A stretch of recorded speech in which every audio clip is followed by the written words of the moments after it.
And the thing is why I used last night, because I was getting ready to go back to finish the program. They said, you have to start over again. So when I did I started over again, I had to drink and 2 rocks.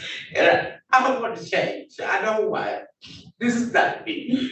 And I went to use last night, because I was getting ready to leave here and get on the bus, go back. Well, I don't know what you all want to do with that information, but she's positive for cocaine today. Okay, we'll have to get her a referral today. She told me she just smoked crack last night, 2 rocks. Okay. The content presented in this video is intended for commentary, analysis, and educational purposes, and is protected under the principles of fair use as defined by U.S. copyright law. Welcome to a special episode of Kangaroo Court Law. Today, we step into the digital chambers of the esteemed Judge Bryant, where the pursuit of justice is intertwined with a commitment to helping those in need. As we encounter a defendant who stands before Judge Bryant, her life entangled in the throes of substance abuse. Judge Bryant, renowned for her compassion and dedication to making a positive impact on lives, is determined to guide the defendant toward the help she so desperately requires. She explores avenues to have the defendant transferred to a court that can better address her substance abuse issues and set her on the path to recovery. However, the journey is far from straightforward. The defendant, struggling under the weight of addiction, continues to face obstacles. She admits to the judge that she has failed her tests and is currently using prohibited substances, laying bare the extent of her battle with addiction. The defendant is charged with 1 count of controlled substance illegal use. Today is the date set for sentencing. Appearances, please. Yeah, that's why I should read it up here. All right, thank you. 23577. All right. Good morning, Your Honor. For the record, James Schloff, 30720, on behalf of Ms. Richardson. All right, thank you. And Ms. Richardson, state your name, please, for the record. Bernadette Richardson. All right, today is the day set for sentencing, and I've had an opportunity to review the pre-sentence report. And note that Ms. Richardson did not participate in the pre-sentence investigation. On behalf of the people with respect to the report, are there any additions, deletions, or corrections? None on behalf of the people, Judge. All right. With respect to sentencing, I'm going to let you all know, I don't know if they just gave me the report and if they passed it to the defense, but you are correct. Your client is positive, and she is positive for alcohol and cocaine. And therefore, I'm sending her to drug treatment court. And that means that her probationary period would go up to 14 months. Your Honor, if I may, my client has entered treatment, has been there for some time. This is obviously a lapse. She's given me material from Sacred Heart. And, it's just telling what her background is and what they have planned for her. Yeah, her treatment isn't working. The treatment isn't working. She showed up for court positive for cocaine. You'll get a chance to say something in a moment. So, Ms. Ritter, anything with respect to sentencing on behalf of the people?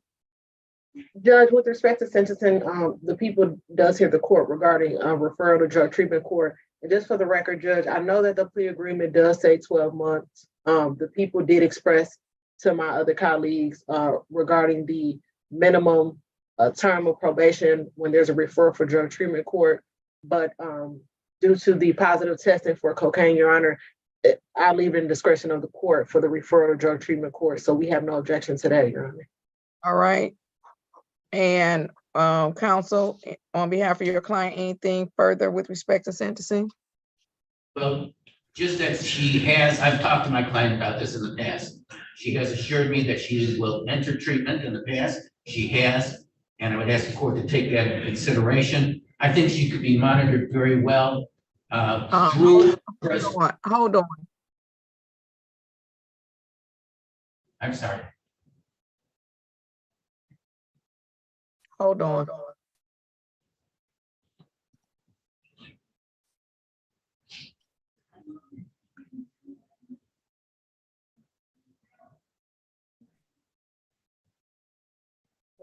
other device. I didn't hear all of what you said. I heard you say that you all can hear me, correct? Yes, we can. Yeah, because Can I'm you hear talking us? other device. Okay. I heard you say that your client has assured you that she will enter treatment and then it started breaking up. Can you? I'm sorry. That's okay. No, it was my device. One of my devices is unstable. Go ahead. From the beginning, we spoke about treatment, Your Honor. And she has taken some good positive steps towards that. And she's very comfortable with her present program. She likes what they have in store for her. And I would only say to the court that perhaps some added AA attendance as part of any sentencing would be a good thing. But she seems to want her present course of treatment. I would ask the court to consider allowing her to do so at this time. And would your client like to make a statement on her own behalf? Ms. Richardson, would you like to say anything? Hi, my name is Brenda Richardson again. I had 20 years clean. I know who I am. And the thing is, why I used last night, because I was getting ready to go back to finish the program. They said, you have to start over again. So when I made my start over again, I had to drink and 2 rocks. And I don't want to change. I know who I am. This is not me. And I went to use last night, because I was getting ready to leave here and get on the bus, go back. Yes, ma'am.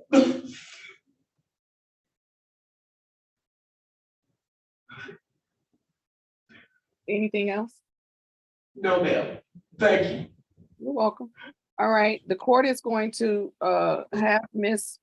Richardson interviewed by the Drug Treatment Court Program. And upon confirmation that she is eligible, I am going to sentence her to Drug Treatment Court under Judge Shannon Holmes for 14 months. It is at this particular time under the law still a voluntary program. If she refuses the program, the court is going to sentence her to 30 days in the Wayne County Jail as a part of her probation, and that's going to be 30 days starting today. She's going to go in if she does not want to participate, because she's going to clean out and then she's going to go to inpatient treatment. Her treatment is not working. Okay, it's not working. And Drug Treatment Court has a whole bunch of resources that they can use to help her with. She's going to have a seat in the jury box until someone from sobriety court comes in to speak with her, and then her 14-month date with Judge Holmes is November the 21st. That's the end date, November 21st. So I'll let her talk to them, and then if for some reason they cannot accept her counsel, or your client says she doesn't want to go, know that she's going to go in custody today, and then I'll set the sentencing and for tomorrow in terms of the rest of the conditions if she chooses not to participate in the drug court program. Okay. She has told me that she's going to participate, Judge. Yes. Okay, that's good. Then that's going to be better. So I'm transferring the case then to Judge Holmes. They're going to give a date for her to go see Judge Holmes. I don't know that date yet. They have to give it to me, and then they do have attorneys in drug court. So you were appointed, correct, counsel? Or I'm appointed, but I do have one question, Judge. yes, counsel. Is she eligible for 7411? I don't think she's had any priors. She may be, but the beauty of drug court anyway is that it gets dismissed. Very good then. Thank you. Yes, but I will sentence her to 7411. Correct. If she's eligible. I think she is eligible, but it'll get dismissed at the conclusion of drug court anyway. Thank you, Judge. All right, you're welcome. Great to see you. Thank you for your patience. Have a great day. Stay safe. Ms. Richardson, call me if you have any questions. And then Miss Rudder, make sure drug court knows that she's in person and not on Zoom, so that they can come in person and not Zoom in. Okay, I believe Mr. Yancey should be coming down, but I'll call back and make sure they know. Thank you. Okay, thank you. All right, I'm ready on Watts. I'm gonna try to put my other device back in the waiting room and see if I can manage on my main device. Yes, Your Honor. All right, I've already finished really with the record for Miss Richardson. I was assuming she was eligible. She is. And what date are we putting in the system for Judge Holmes? I already said I was transferring her and giving her 14 months probation. So what's her court date to come back and see Judge Holmes? 15 seconds, I'll get you a date. Okay, and then you do know did they give you her drug results for today? Uh, I had her tested today. She tested positive for cocaine. okay. So I don't know what you all want to do with that information, but she's positive for cocaine today. Okay. We'll have to get her a referral today. She told me she just smoked crack last night, 2 rocks.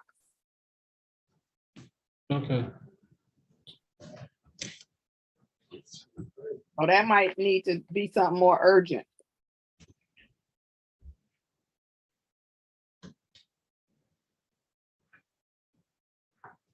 But just let me know and Miss Rudder can put it in the system, okay? Yes, Your Honor, we'll have to get her a referral today. Potentially. She's here, so I'm gonna refer her to some kind of treatment today. Her next date will probably be the 28th, but we have to do something today as far as treatment. Okay, now she said she was in treatment somewhere. I don't know if she told you that when you talked to her, but I said wherever she is must not be working, but it could be a place that you all use.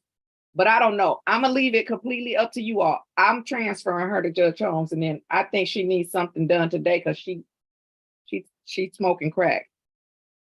Yes, Your Honor. All right. Thank you, Mr. Yancey. Thank you.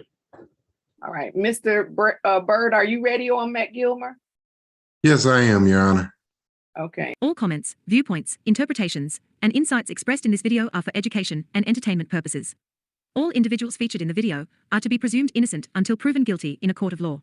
Please do not attempt to contact, locate, or engage with any individuals featured in the video.